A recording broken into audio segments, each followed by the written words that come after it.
With the recent price drop of the RED KOMODO and KOMODO X, there's a ton of new users operating this amazing camera. In this video, we're going to walk through everything you need to know to update your firmware safely. If it's your first time here, welcome. My channel is all about helping you turn your passion into paychecks whilst taking you along my filmmaking journey. If that's the kind of thing that you're into, make sure you go ahead and hit that subscribe button and turn on notifications so you don't miss any future videos. So let's talk about what you're going to need really quickly. You are going to need a RED-approved CF Express card. Depending on which camera you decide to go with, you're either going to use the CF Express 2.0 or Type B card. You will need a card reader. Again, depending on the camera, you'll need to get the correct card reader as well. You will need a fully charged battery or AC power. Honestly, I don't know for a fact what would happen if the camera shuts down mid-update, but it's not something I ever want to experience firsthand. So just do yourself a favor and put a fully charged battery on the camera and plug it in via AC. You will need access to RED.com. If you haven't done so already, go to RED.com and create a login profile. You will need this to download RED software, and it's also free, so just do it. Okay, so let's see how you actually update the camera software correctly.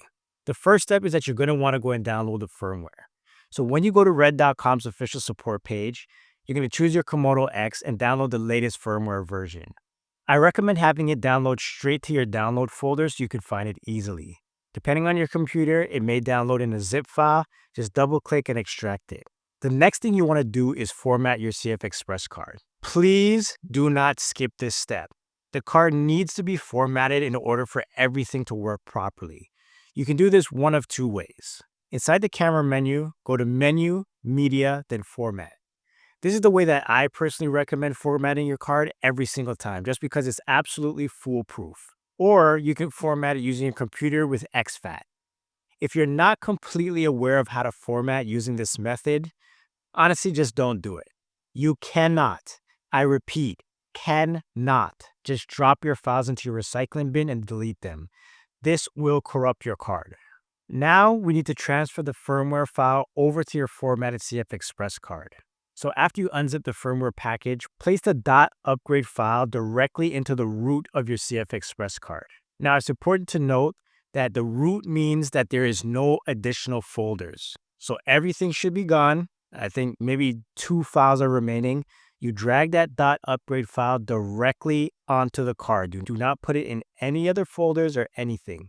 Next, we need to insert the card into the camera and power it on. We want to navigate to Menu, Maintenance, Update Firmware. Select the update file, confirm it, and let it run. Do not power off the camera. I think nowadays, as soon as the card is inserted into the camera, it will ask if you want to update. But if it doesn't, just follow the steps above. The camera will automatically restart once it's completed. To double check your firmware version, you just go to Menu, System, then Status. If you take a look at the information here, it should match the update version that you downloaded.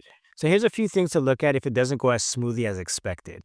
If the camera is not detecting the file, make sure it's in the root directory and not inside a folder. This is important because the camera will not recognize it if it's not at the top of the card. So just don't have the upgrade file in any folders.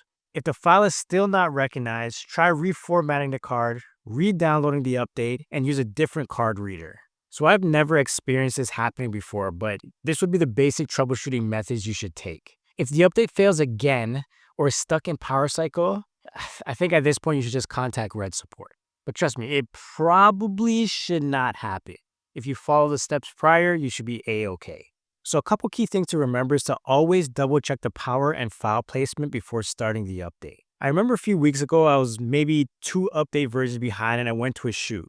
Set up my camera completely the way I needed to, and for whatever reason, it kept on starting and stopping recording on its own. This was extremely frustrating because it never happened before. It was making me look like a jackass in front of my client. I realized it probably needed an update. And sure and behold, once I did that, everything was working fine again. The moral of the story is, update your camera as soon as you can to avoid annoying issues.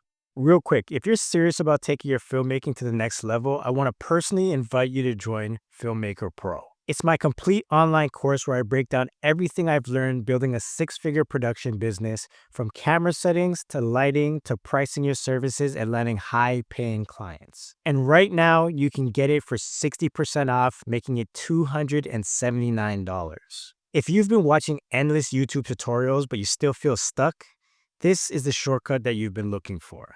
I'll go ahead and leave the link in the description. Go and check it out for yourself, and let's start building a future behind the camera. So one more thing I'm going to tell you guys is that RED generally updates their cameras every 4 to 6 months. So if you're the type of person that likes to keep your camera up to date, I suggest you sign up for RED's newsletter and the support feed for alerts. And for anybody else that just wants to have this by their computer somewhere, there will be a downloadable checklist in the video description. So you can definitely download that. But yeah, that's pretty much it for this video, guys. I just want to say thank you again for watching. If you have a new Komodo or Komodo X, congratulations. Hope this video helps you to avoid any of those annoying mistakes that I made in the beginning, and just to help you make sure that you do everything you need to do with your camera. If you haven't done so already, make sure you go ahead and hit that subscribe button and turn on notifications so you don't miss any of my future videos. And again, thanks for watching, and always remember to look, learn, and share. Take it easy, guys. Peace.